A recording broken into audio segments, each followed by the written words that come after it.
Hi guys! Papakita ko sa inyo kung paano ako magluto. Ito guys, kung mapapansin nyo, may tubig.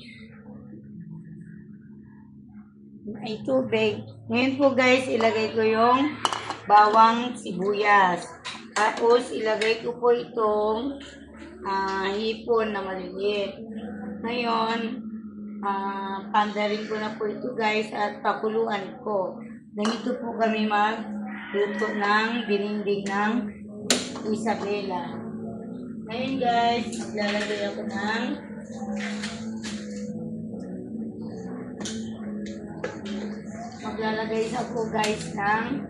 asin at konting ng magic sarap.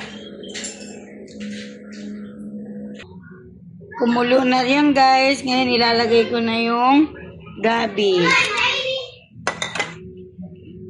Malambot na guys yung gabi. Kaya ngayon ilagay ko naman yung okra. Okra at kalabasa. Ngayon guys, ilagay ko naman yung talong.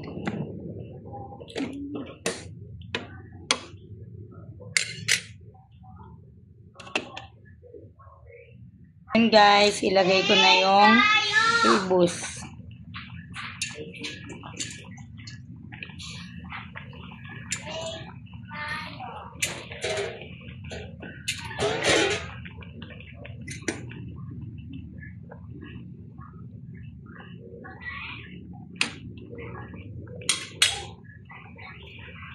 Hindi ko na siya nilagyan ng talbos ng malunggay kasi pag ganitong hapon wala nang sariwang malunggay kaya talbos na lang.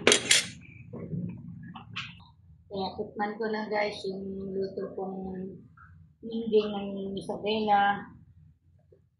Wow! Ang sarap ng gulay!